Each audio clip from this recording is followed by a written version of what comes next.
What's up, guys? Welcome back to Viewer Castles. Today we're going to start off with Faith in Peace. Castle level's a 24. We got this level 27 archer that validated it. So let's jump in.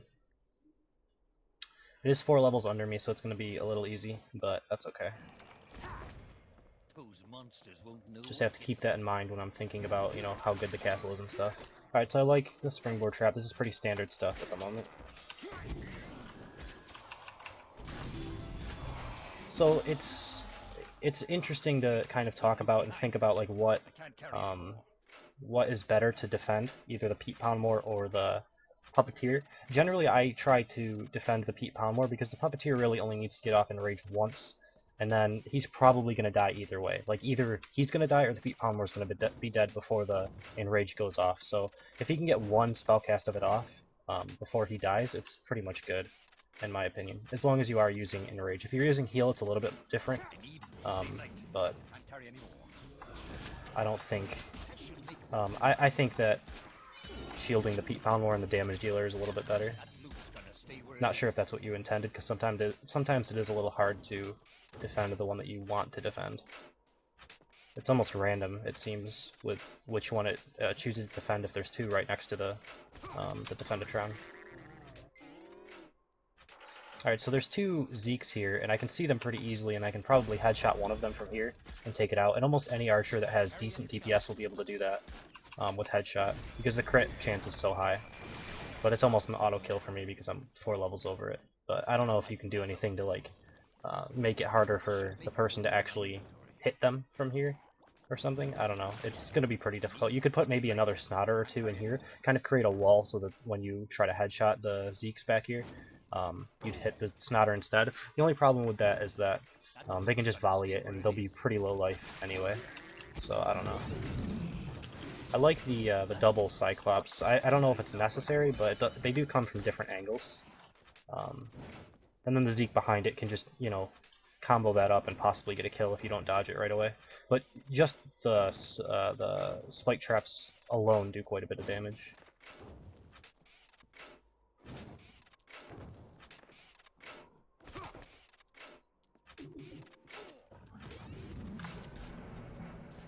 Same thing here, although this one's a lot easier to spot.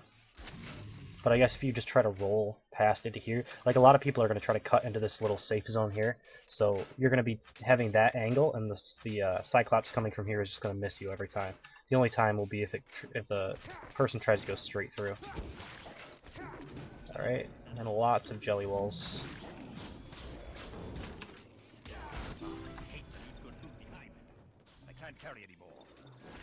Just gonna try to get through the jelly wall. Oh, I like that. That could have actually killed me, possibly. The springboard trap there provides like enough crowd control to make your Zeke hit. I'm not sure why he missed, but maybe he was just like at the start. I wasn't really paying attention. I was just trying to watch my health to see if I needed the potion. I just spammed the potion anyway because I thought I was gonna get hit by it. All right, and then there's a fire mine trap here. I hate these because I can easily lose to this. Yeah. I managed to get off of a lot of them. I got my roll off and I blocked a lot of the damage, but either way, like I got hit by 2 of the springboard traps, but it still wasn't enough.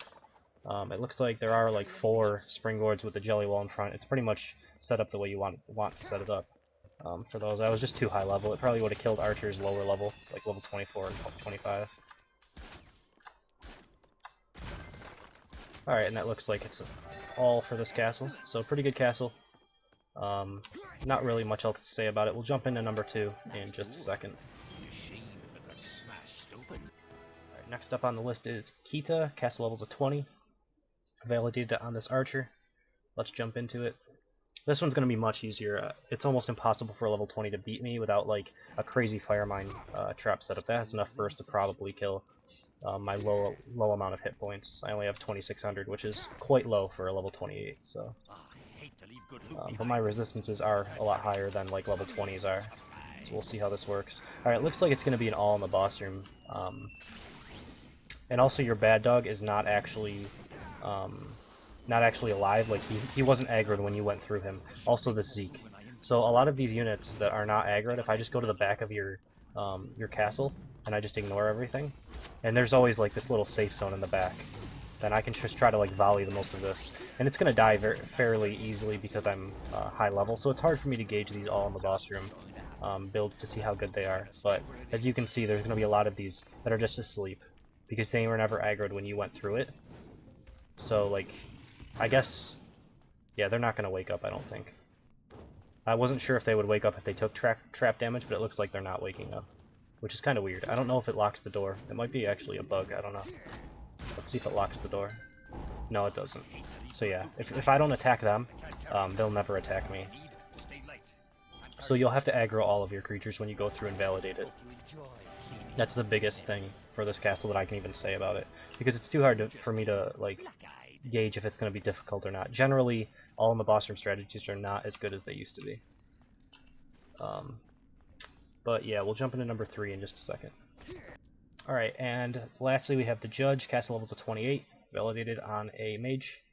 So I'll jump into this one. This one can be a lot more difficult for me, simply because it's level 28 and I'm 28, so let's see if I can get through this without dying. Probably not. I have not played that much Mighty Quest in the last week or two. Really just recording videos on it. Because honestly, without the balance changing, the balance changes, the game is pretty dull for me right now. Only being able to use a few creatures well to build a good defense, it's kind of annoying. Alright, so I'll explore the majority of this just to see if there's mines around. If I can 2-star it, I will get a decent amount of crowns because he has 1,000 crowns, which is pretty high. At least for me, like I can't get up to that many because so many people attack me all the time through target attacks because I have so many people added. It'd be interesting if they had like numbers on how many friends people have. Like I'm wondering if I'm number 1 with the amount of friends that are actually added to someone's friends list, because I have a ridiculous number. Like just loading my friends list, it's like lags my game, loading that many names. Alright, so there's one mine. I'm gonna auto attack it instead of using any abilities because I want more mana so I can roll and get through the castle a little bit quicker. And I think I explored everything but up here now, so let's continue up this way. This looks like the correct way to go through the castle, so I will try not to take too much damage from traps. It's very easy to dodge spike traps when there's no ballistas. When there are ballistas, like right up in here, you can see that I took a ballista hit there because I couldn't move away from it without taking spike trap damage. I think taking ballista hits is better than taking spike hits, though. I think spikes do more damage.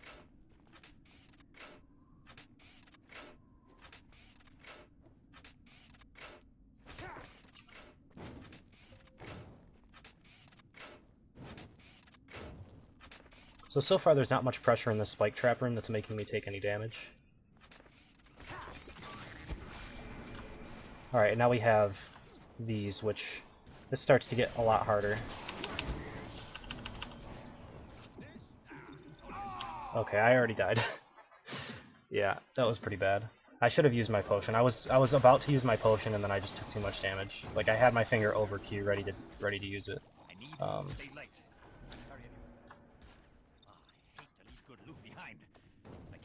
Alright, I'm just gonna continue. Like this is so much damage that I'm taking right now. I used a potion through that as well, and I still took that much damage. This is probably a castle where I would, if I wasn't doing a video, I would just run through it. And I think he kind of knows that you should run through this, and that's why he has mines here. But I think it might even be best to either skip the mines altogether or come back for them, because there's way too many traps in here to actually kill this. I'm gonna die here. So like I'll run through it now, and I'm like, you guys can see this room, and it's very heavy on traps, and I'm pretty sure that if I just like continue through, I get to the boss room. So there is going to be a handful of traps here, but they all have to go over these spike traps and take damage from it. So I can just like drop a volley here, and it'll kill off a lot of this. Like going past and going through a castle really quickly has a lot of advantages. especially against like Defendatrons and stuff like that. Like a lot of these creatures that he wants to be defended aren't being defended right now because it just screws everything up. Because unit speeds are so different and stuff like that. They all break their chains and everything. So I think this would be a castle where you want to rush to the end of it and try to kill everything back here. Since staying in those other rooms is deadly, like you can't fight in there. But it's a lot easier to fight in this big zone where you have a lot of room to work with. Is there one guy still alive? Alright. I actually didn't get all the mines either. I'm not sure where he hid the last one, but I'm not going to go looking for it. Or actually I died, so I would have 0 stars. Never mind. I probably did kill all the mines. It takes away your stars when you die. But yeah. Pretty good castle. It's difficult if you go through it without just rushing to the end. I'm sure it probably gets a little bit easier if you rush to the end. You probably will use, 1 to 2 potions just getting to the end because you take extra trap damage from just like rushing, and then you'll have 2 potions to work with to kill everything else. Which there's not tons of creatures in there, so you can probably do it relatively easily. But that's going to be it for this video. I'm going to update the list like as soon as I get done with recording these, so you'll be able to see that. I'll also put the date that I updated the list. There's going to be a ton of names, I just know. I haven't checked my email in like 3 weeks, and generally when I do that I have something like 40 emails that I have to go through, so it's going to take me a little while to update the list. But I'll get it fully updated today, so you can see where your name's going to lie. I'll just go through when I receive the emails, so it won't be anything like unfair or anything, but I'm still going to just continue to do like 1 a day. Sometimes I won't have any Mighty Quest videos. I am going to be out of town next week, so I might not have as many Mighty Quest videos for that because I can't record a ton of them because I only have a certain number of attacks. But I think I should be able to get my hands on Necro before then and do a couple videos on that, and then also I might have a couple League of Legends videos coming out because I know people were wanting me to play that. So I have like 2 games that I recorded the replays on, and I think I'm going to cast through them. I don't know, give helpful hints, I guess. I don't know. I'm not great at the game, but I'm not terrible either. So that's pretty much it. If you want to be a part of Eurocast, you can email me at frenzycastleruns@hotmail.com. There's a link to that in the description. There's also a link to a spreadsheet that you can check. You have to be level 20 and above, and you have to add me to your friends list so that I can target and attack your castle. But that's pretty much it. So thank you guys for watching. Hope you enjoyed it, and I will see you next time.